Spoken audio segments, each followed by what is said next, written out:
Bismillahirrahmanirrahim. Assalamualaikum warahmatullahi wabarakatuh. Alhamdulillah. Alhamdulillahilladzi hamdan wa syukran lillah. Wassalatu wassalamu ala sayyidina Muhammadin Nabiyyi sayyidil mursalin wa ala alihi wa sahbihi rasulillahi ajma'in.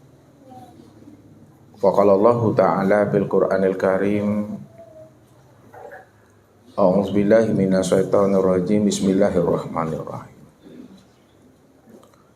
Ya ayyuhallazina amanu ittaqullaha haqqa tuqatih wa la tamutunna illa wa antum muslimun. Shadaqallahul azim. Bapak Ibu, saudara-saudara dan anak-anak kami jamaah tauhid yang dirahmati Allah. Bila mana diri seorang insan pulang dan kembali menghadap Allah dalam keadaan penuh dengan dosa, lalu status dirinya di hadapan Allah sebagai seorang kafir, sebagai seorang yang fasik, sebagai seorang yang munafik, zindik, bahkan murtad, maka Allah katakan fa innalahu jahannam. Maka Allah akan lemparkan dan Allah akan benamkan dirinya itu di dalam neraka jahanam. Bila mana Allah telah lemparkan dan Allah benamkan dirinya di dalam neraka jahanam, karena ia pulang dan kembali menghadap Allah itu dalam keadaan berdosa, maka keadaan dirinya, kata Allah, la yamutu fiha wa la yahya.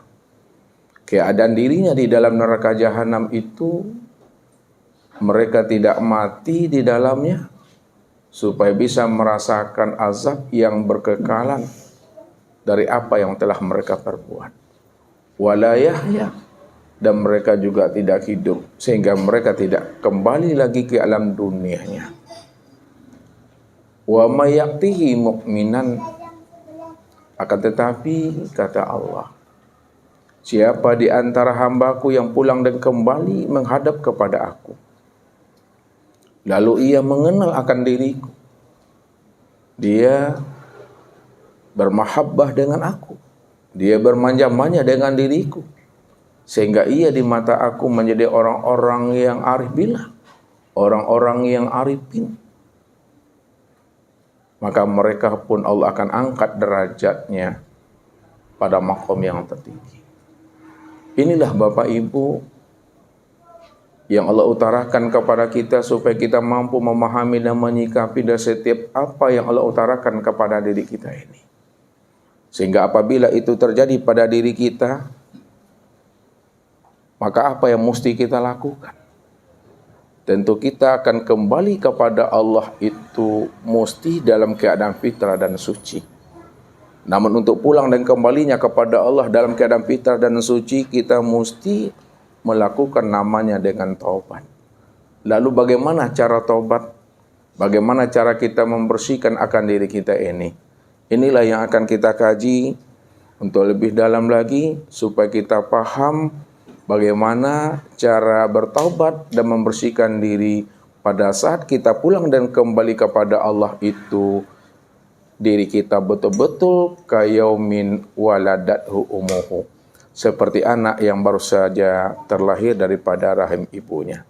Jadi untuk lebih jelasnya Bapak Ibu, kita tuliskan di dalam media papan tulis kita ini ya firman Allahnya.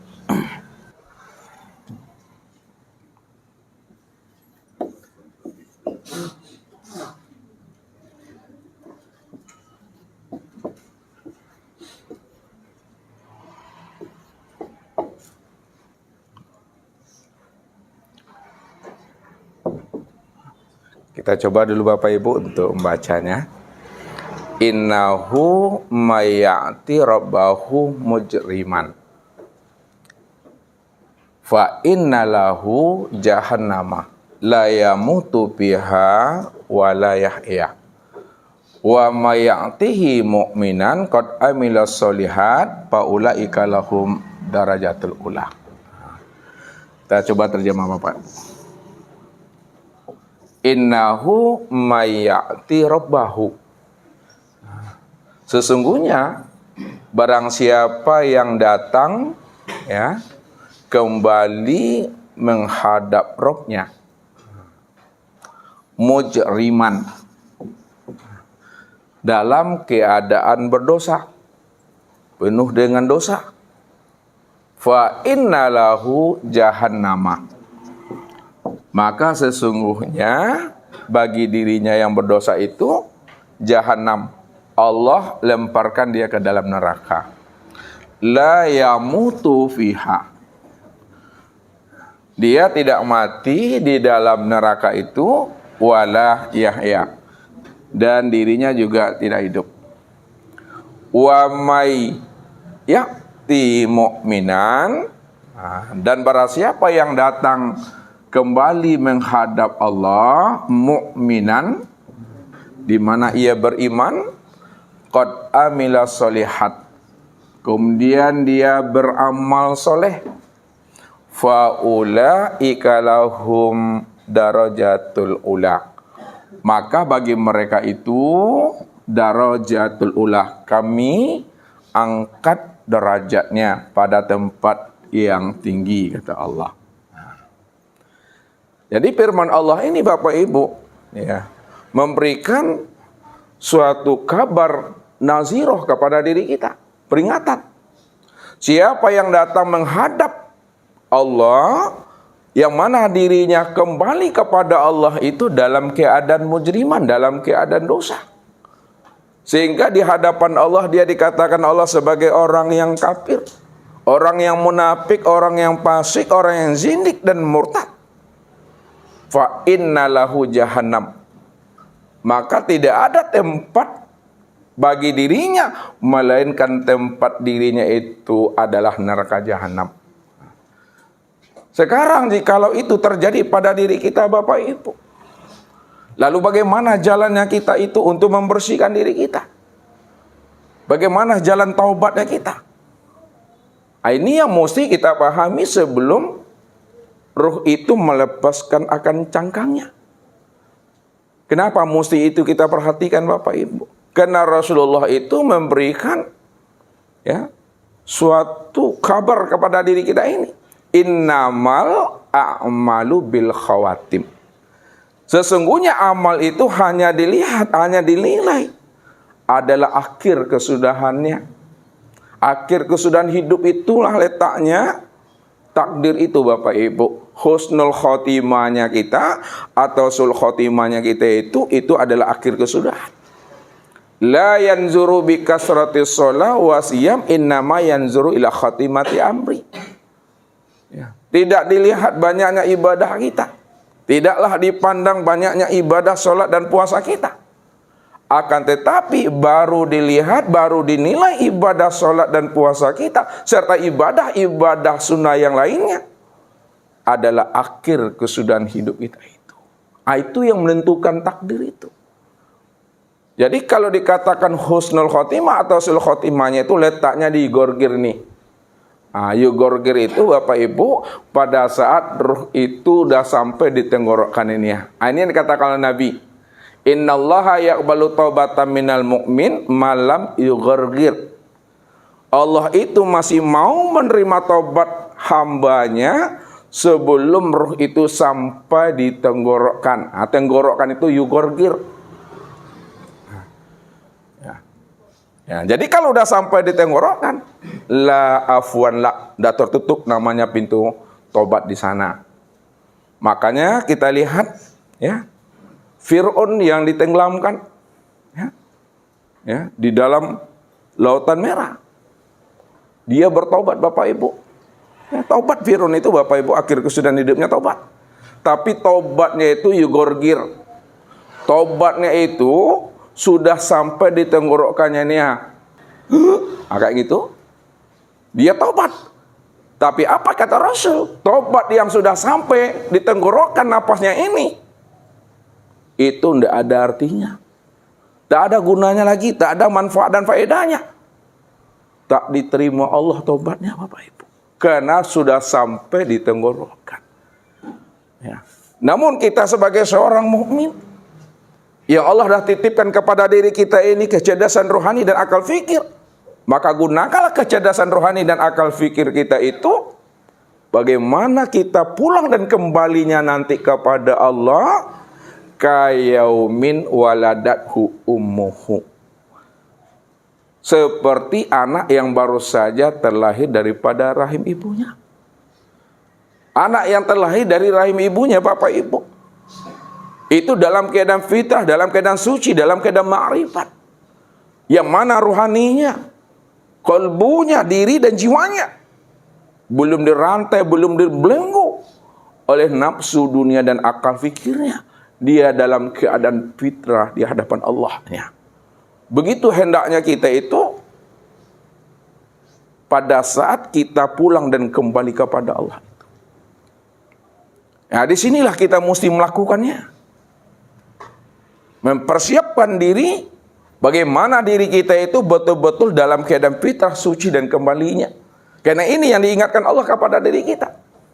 Walaqad ji'tumuna furada kama khalaqnakum awwala marrah.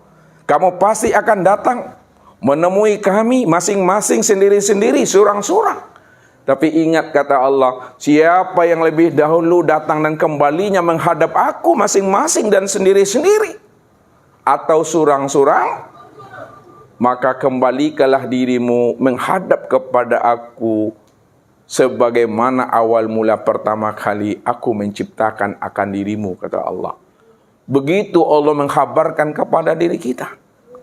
Sebagai apa? Sebagai bentuk curahan belayan kasih sayangnya Allah kepada diri kita ini. Nah, maksudnya apa? Walaupun Allah yang buat neraka, Allah yang punya neraka, tapi Allah itu tidak rela, tidak suka kalau ada hambanya itu mampir ke dalam neraka. Jadi kalau pingin ya ke surga tuh, ajan singgah pulau beli oleh-oleh di neraka tuh, langsung sela ya gas ke surga tuh. Ini mesti dipahami ya, supaya kita itu betul-betul dalam keadaan selamat pulangnya. Karena yang kita cari itu bagaimana kita ini pulang dan kembali dalam keadaan selamat. Yang mana harta kita, anak-anak kita, yang kita punya, yang kita miliki di dunia ini, nanti di akhirat, kata Allah. Pada hari itu, kata Allah, harta yang kamu punya, anak yang kamu miliki, tidak ada lagi memberikan manfaat dan faedah. Kecuali, kata Allah, illa man atallaha biqalbin salim. Ini Allah katakan. Ya. Orang-orang yang datang menghadap aku dalam keadaan hatinya itu tidak tertawan dan terantai oleh nafsu dan dunianya di waktu hidup di alam syahada ini. Inilah orang yang selamat itu, yang Allah jelaskan. Makanya pada saat kita merasa diri kita ini berdosa, kita mesti melakukan namanya taubat. Lalu yang dikatakan dosa itu apa, Bapak Ibu? Nah, ini kita coba memahaminya. Yang dikatakan mujriman, yang dikatakan dosa itu, kata Nabi, ujuduka zanbun.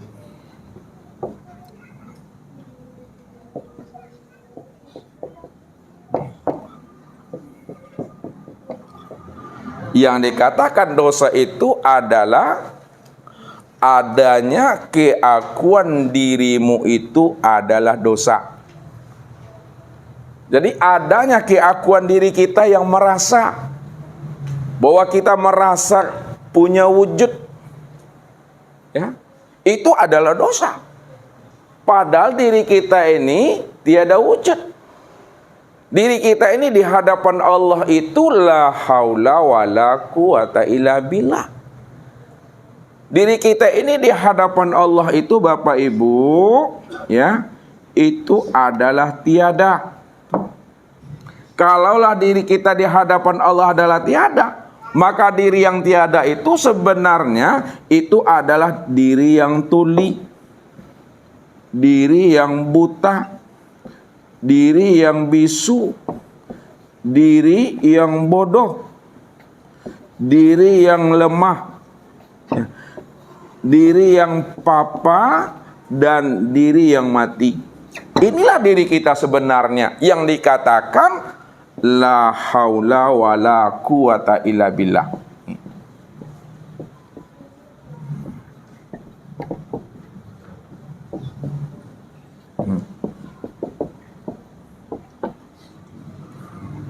Tidak ada daya dan upayaku, tidak ada kudat dan iradatku, ya. Tidak ada samaku, tidak ada basarku, tidak ada kalamku, tidak ada ilmu kuda iradah dan hayatku, melainkan yang ada, yang wujud hanyalah Allah. Kalaulah yang wujud itu hanya Allah, maka yang sama itu dirinya, yang basar itu dirinya, yang kalam itu dirinya, yang ilmu kuda iradah dan hayat itu tiada lain adalah dirinya Allah. Kalau Allah sudah mengutarakan akan rahasia dirinya kepada Bapak Ibu, bahwa dirinya cuma yang wujud, dirinya cuma yang hidup, dirinya cuma yang melihat, mendengar dan berkata, lalu kita merasa di hadapan Allah diri kita wujud juga, pada saat itu kita sudah merampok haknya Allah itu. Kita sudah mencuri baju dan pakaian Allah. Mana haknya Allah yang kita curi? Mana haknya pakaian dan bajunya Allah yang kita pakai? Yang kita pakai, yang kita curi itu adalah pada saat kita mengatakan diri kita ini yang hayat, kita yang mengatakan diri kita ini yang hidup, kita mengatakan bahwa diri kita ini yang melihat dan mendengar, kita mengatakan bahwa diri kita ini yang berkata, kita yang mengatakan diri kita ini yang mengetahui kuasa dan berkehendak, dan kita mengetikot diri kita inilah yang wujud. Pada saat itu tanpa kita sadari Bapak Ibu, kita sudah menyandingkan diri kita kepada Allah. Kita sudah menyetarakan diri kita kepada Allah. Orang yang menyandingkan dirinya kepada Allah, orang yang menyetarakan dirinya kepada Allah, inilah orang yang merampok hak Allah itu. Inilah orang yang mencuri pakaian dan baju Allah itu. Ketika dia sudah merampok hak Allah, mencuri baju dan pakaian Allah, maka Allah katakanlah dirinya itu sebagai iblis. Dirinya sebagai iblis.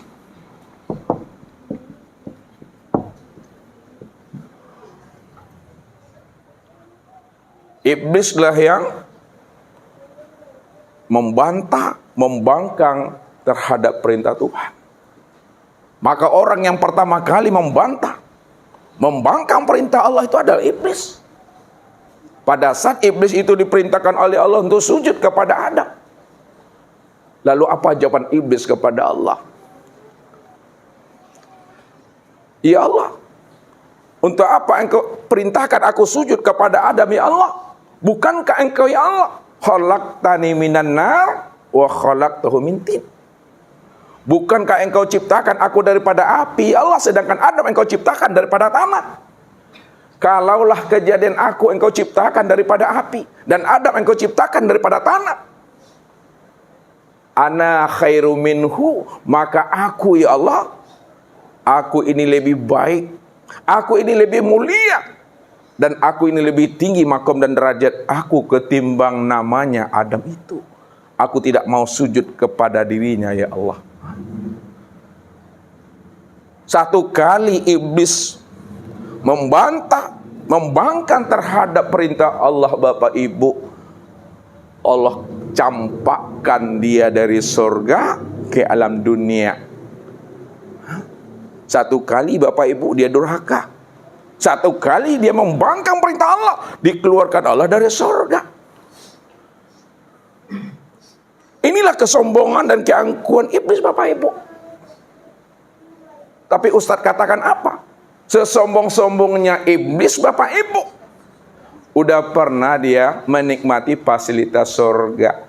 Tapi sesombong-sombongnya kita nanti di dunia ini nggak bisa masuk ke dalam surga. Hatta yalijal jamal pisamil khiyat, sehingga onta itu bisa masuk ke dalam lubang jarum.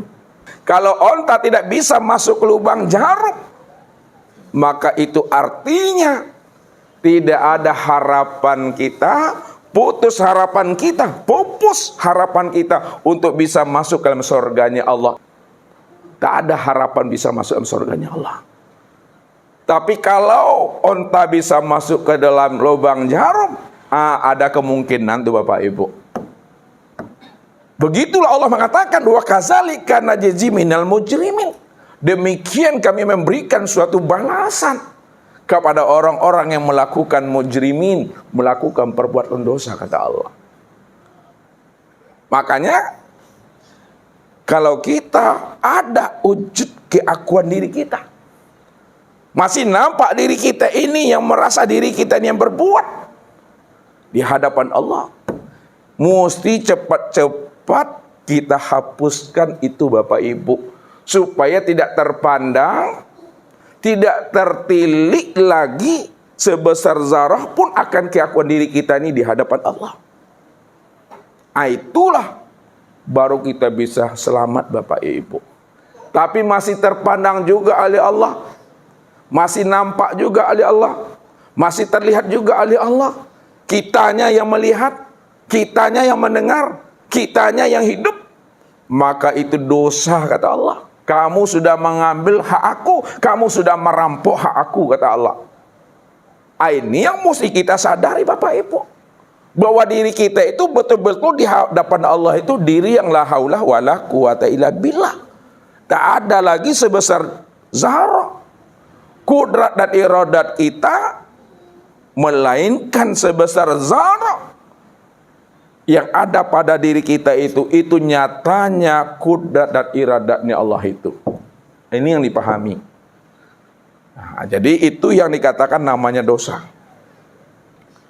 Nah, kalau itu yang dikatakan dosa, mana sebenarnya yang rentan pada diri kita ini yang kena dosa, yang mesti kita bersihkan? Lihat Bapak Ibu, yang rentan ya pada diri kita ini dosa.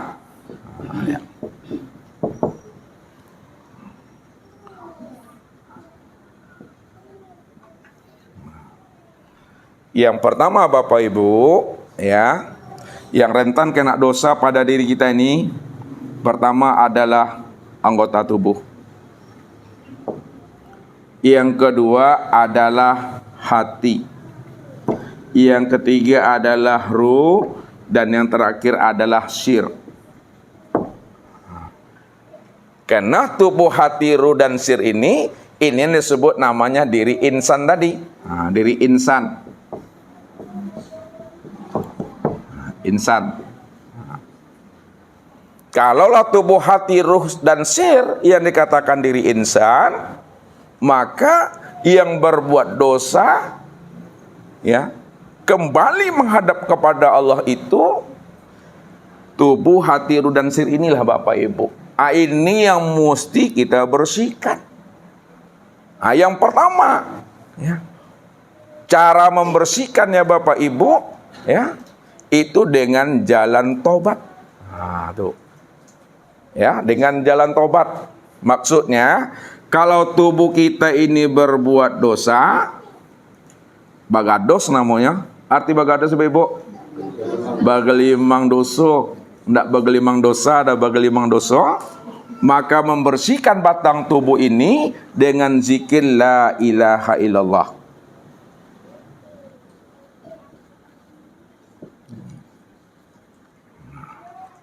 Ya, jadi cara membersihkan batang tubuh kita itu dengan zikir la ilaha illallah. Ini yang disebut namanya dengan taubat. Taubat.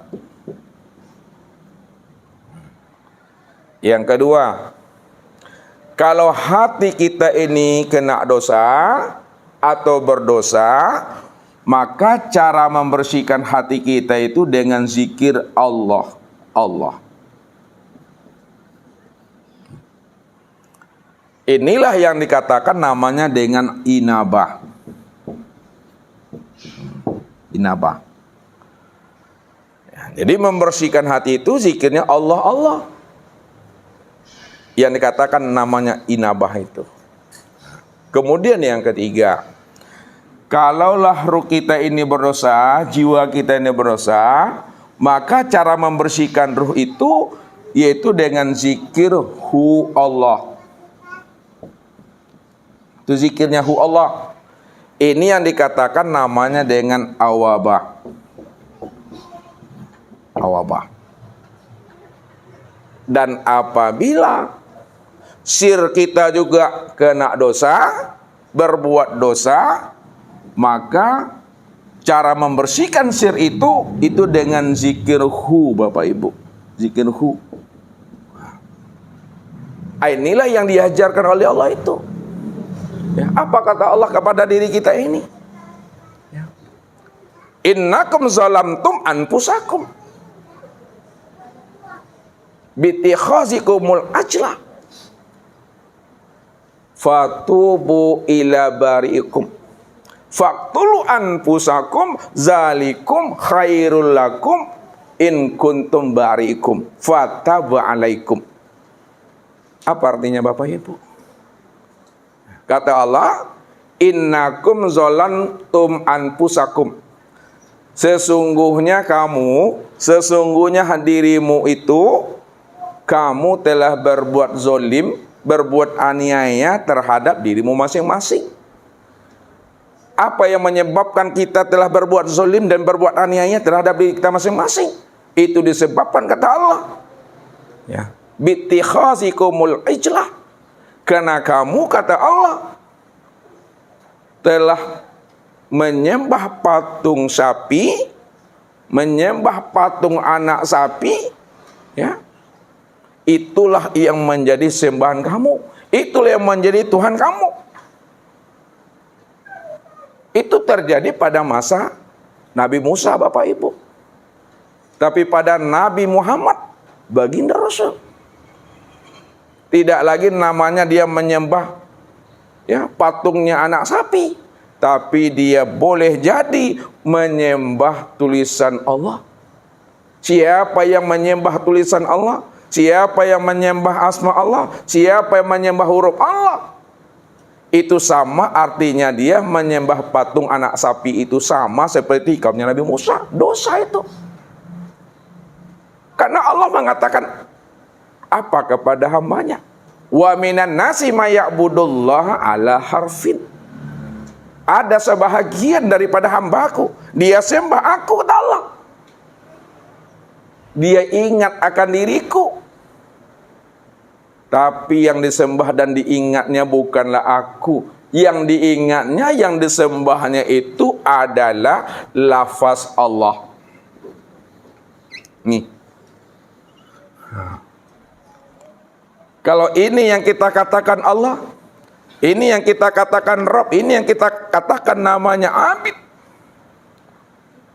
yang kita sembah, maka inilah yang dikatakan namanya kita telah menjadikan tulisan asma dan huruf Allah itu menjadi berhala-berhala di dalam hati dan pikiran kita. Karena tulisan dan asma Allah ini yang menjadi sembahan kita dalam hidup ini. Apabila itu terjadi pada dirimu, kata Allah, fatubu ila bari'ikum. Maka cepatlah kamu tobat kepada aku, kata Allah. Jadi kalau tubuh ini berbuat dosa kepada Allah, jalannya adalah tobat. Membersihkannya dengan zikir la ilaha illallah. Kalau hati kita ini berdosa di hadapan Allah, jalannya adalah dengan inabah. Cara membersihkan hati dengan zikir Allah, Allah. Kalaulah ruh kita ini juga berdosa, maka cara kembalinya kepada Allah ini yang disebut namanya dengan awabah. Zikirnya adalah hu Allah. Apabila sir kita juga berdosa, maka cara membersihkan sir itu adalah dengan jalan hu. Lalu bagaimana tobat yang sebenar-benarnya, kata Allah? Apakah cukup sekedar melapaskan kalimat la ilaha illallah? Apakah cukup kita sebatas mengucapkan kalimat la ilaha illallah, Allah Allah, seperti yang kita lakukan barusan ini? Tidak, kata Allah. Cara tobat yang baik, kata Allah, cara tobat yang nasuha itu, kata Allah, faktulu anfusakum,